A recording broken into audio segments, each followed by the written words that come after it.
save me some.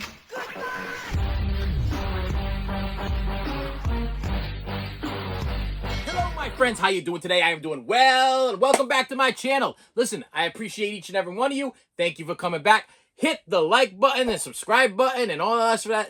Do it now. Do it now before you do it later, okay? Do it now. And I'll try to keep this video short and sweet and right to the point.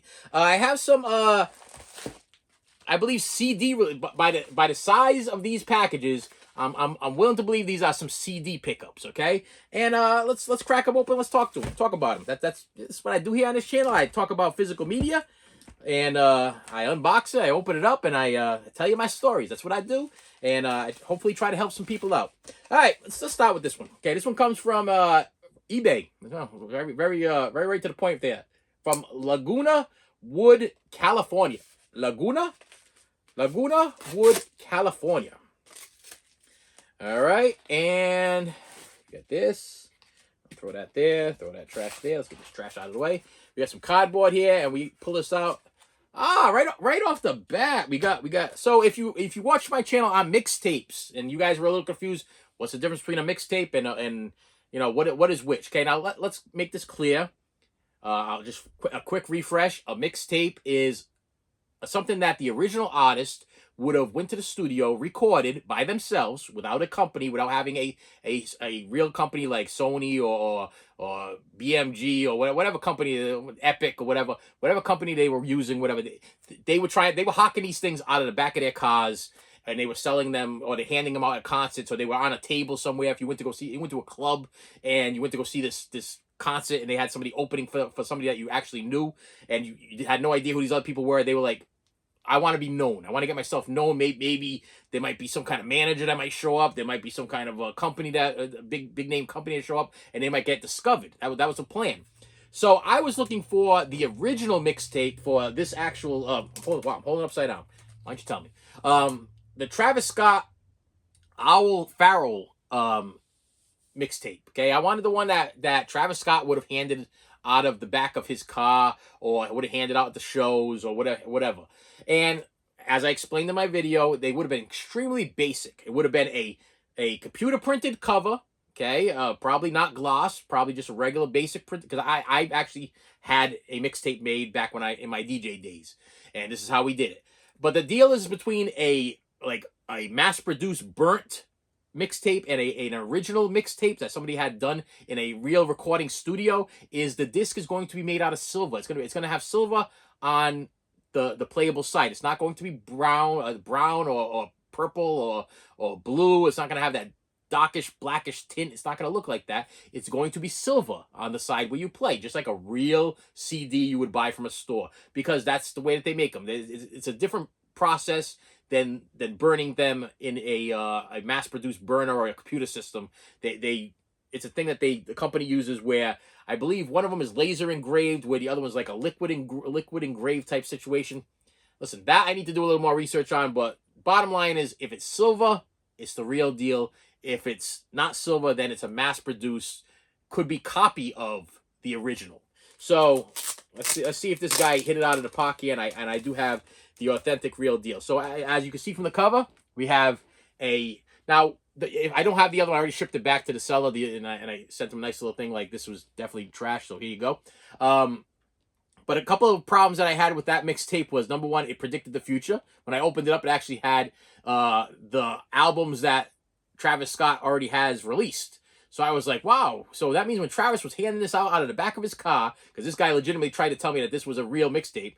Yeah. So when Travis was handing this out of the back of his car, or he was handing it to the fans, or he was had it on a table somewhere, he was actually able to predict his stardom. He was actually able to predict the future. He must have gotten Doc Brown's time machine, and he went into the future and realized, I'm going to release like 8 albums, and I'm going to put it on my mixtape, which should just have just the cover and the songs on something as cheap as possible. Now, granted, you're probably like, well, you're saying cheap.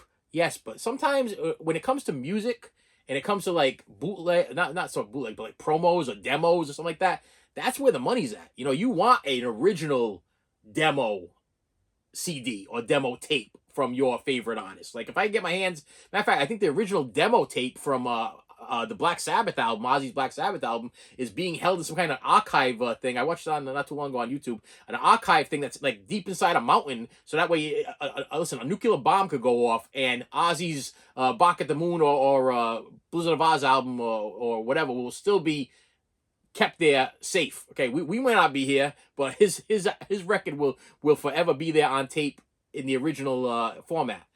So yeah, that's what we want. We want the original. We don't want a bootleg copy of whatever. I wanted something that was probably held in Travis's hand, and he probably handed it out or whatever, because I want to hand this down to my son as collectible value. So let me show you something here.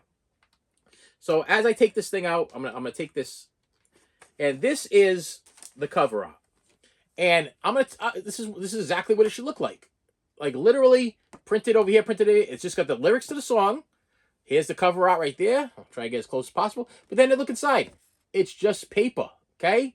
Very basic, very cheap, because you got to think about this. As an artist, you didn't have no money. You didn't have no money. You were hustling, okay? So you couldn't do that. And then here we go. I'm gonna show you the inside. I'm trying to make these videos a little shorter, so I kind of had to sum up the whole mixtape thing. If you have not seen, if you haven't seen my whole story about the mixtape situation, I'll put it in the description. And then here we go. Bam. Printed. Just Owl Pharaoh. Travis with the S as a $sign, which Travis used up until he actually made it big. Then he dropped the $sign and actually spelled his name Travis. And then there's Scott. And if you pull up the disc, it's silver on both sides. This is an authentic, real mixtape / demo CD that Travis would have handed out in order for him to make it big in the business. Okay, so if you're not a Travis Scott fan, you're probably like, I have no idea who the hell Travis Scott is, but that doesn't matter. At least now you know what is real and what is fake, and what you should be looking for, and the difference in price. That thing, that CD right there is probably worth about $40, $50, maybe more. Okay, depending on if you find a real big fan, and if it waited even longer for him to get bigger and bigger and bigger, it's gonna be worth even more than that. Where the other one I had that was totally burnt and totally is worthless, completely worthless. Looks pretty, and somebody put a lot of time into it. It probably sounded fabulous, but not what I was looking for. I wanted the real deal. I got a name here. Hold on. Nope. It just says UPS ground whatever. Okay. Okay. I got a shop in my blade here. Got a shop in my blade. And we have a copy of, for my, all right. I did a short not too long ago on Linkin Park, and I showed all my Linkin Park CDs, and I got a guy commented one word, reanimation. That's all he commented, and I stopped for a second. I'm like, what the heck does he mean by that? That's what he said. It was my YouTube video. It was a YouTube short. All of my Linkin Park the music group CDs, and all he commented was reanimation. I think he put a question mark after it, and I was like, what the hell is he talking about? And I went online and I found this. I was missing reanimation. This is a Linkin Park, but I'll tell you the reason why I was missing it. This is actually a compilation album of like remixes and stuff. So I sometimes when it comes to artists, I'll buy I'll buy all of the studio releases, and then I'll buy the live stuff. But when it comes to like greatest hits or compilations, sometimes I don't buy them, because I'm like, if I already have it in another format, why should I go buy? But when it comes to Linkin Park, I needed to have everything. Okay, and I have been collecting everything. Matter of fact, I believe the next thing is actually another Linkin Park thing, because this, by him saying reanimation, it triggered me to go under the Linkin Park discography, and I was like, do I actually have everything? Because this guy just called me out on something I really thought I had. I mean, this cover seemed very memorable, but there's also a Linkin Park and Jay-Z one that has kind of a cartoon cover, and I think that's where I got the confusion in. So I felt like I really had this in my collection, but I didn't. After checking, I did not have it, and it was going for like $7. So I was like, I'm gonna grab it. So thank you, Mr. Comment. This is where the comments come in. I mean, I appreciate your comments, because I would have lived my life and not even remember that there was even a reanimation. So when he commented reanimation question mark, I'm like, thank you. I appreciate you, and thank you that it's actually cheap. You know, I only had to pay $7 for it. It wasn't one of these where I'm like, oh man, I don't have it because it was like super expensive. Now, because of that one though, I will say this one cost me a little bit more. Okay, and this comes from Gary Crinston from Draper, Utah, and I bought this one actually off of Discogs, and I bought it off of Discogs because eBay was getting stupid crazy price for this thing, and I was like, no, it's not happening. This is actually a Japanese import, and yep, that's exactly what it is. And it's Linkin Park In the End. Now this is only 7 tracks. The 7 tracks are and they're all almost all their album versions, live versions. Yeah, a lot of live version stuff. So we got it's got In the End on it. It's got Paper Cut. It's got Point of Authority, Place for My Head, Step Up, My December, and High Voltage. And a couple of these tracks were not released on anything, and then there's like 2 live tracks and then 1 studio track, which I think the studio track is In the End. I open this thing up like this. Let's make sure that this is in is silver in good condition and the real deal, because this is actually going for a little bit of money. This one's a little bit hard to get. It's rare, out of print, a little bit sought after. It's totally slid under my radar because this was also under, I think, the EP category, and so I was like, it's an EP, so and then it was like, to me, I thought it was actually just like the maxi single for In the End, and I'm like, In the End is like a real popular song. I already have that version somewhere. So yeah, I was missing some stuff, and thank you to my viewer that was nice enough to put Reanimation in the comments, because like I said, it started me looking for this so I could see what the cover looked like, and then when I went through the discography, I found this, and I'm like, these are the only 2 I got missing. And I had a viewer that was like, oh, I want those so bad. You sell them all. That wasn't even my whole Linkin Park collection. I still have the box sets and all the other stuff. I'm probably gonna do another. Now that I got these other 2, I'm gonna probably redo the Linkin Park video of my shorts or whatever, or even do like a Linkin Park discography collection or whatever, because obviously there's a lot of Linkin Park fans out there. Listen, Linkin Park, I saw them open for, first time I ever saw Linkin Park, they opened for Metallica and for Limp Bizkit. And they were the opening act. They were like nobodies. They were like, nobody knew who the heck Linkin Park was. And I saw them, I think, prior at a club not too far from where I live. And this was before they were even somebody. You know what I mean? So it's like, it's kind of cool when like you started, like me and my wife actually went to, Lady Gaga opened for, I think we went to go see Britney Spears or somebody like that.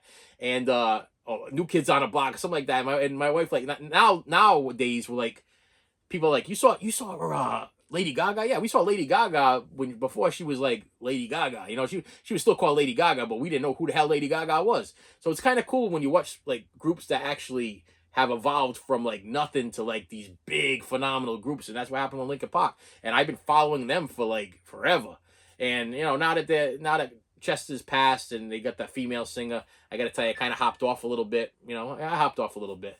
I miss Chester as the lead vocalist. Okay, I wish that really wouldn't have happened. I really miss him as the main guy. His voice was just phenomenal. So yeah, as a tribute, sometimes when it comes to collecting with me, as a tribute for somebody, especially somebody that passed like Ozzy or Chester, I need to have all of this stuff, because it's almost like me paying them back in a way. I understand that they're past and not getting any money, and granted, the companies ain't getting any money either, because I'm buying these things secondhand. They already got their money. But in my heart, I know I'm still honoring these people that I loved and adored. And Chester and Ozzy, they were a couple of people. David Bowie, another one. Elvis and stuff like that. You know, people that I adored. You know, and the Beatles, John Lennon and stuff like that. So in a way, when I purchase these things, these pieces of physical media, I'm honoring them. And if their families are still alive, sometimes I'll buy stuff legitimately. Like in my heart, I'm thinking I'm buying these things, and I'm helping to support their family. Does that even make any sense? But I mean, if they're doing like a re-release of something, and the proceeds go to the family, then I'm in a way helping their wife and kids that have lost their loved one. Makes me sleep good at night. And with that said, my friends, thank you so much for stopping by. I appreciate you. Short little video, I hope. I think I kept in that range group. And I will see you later. You should have saved me some.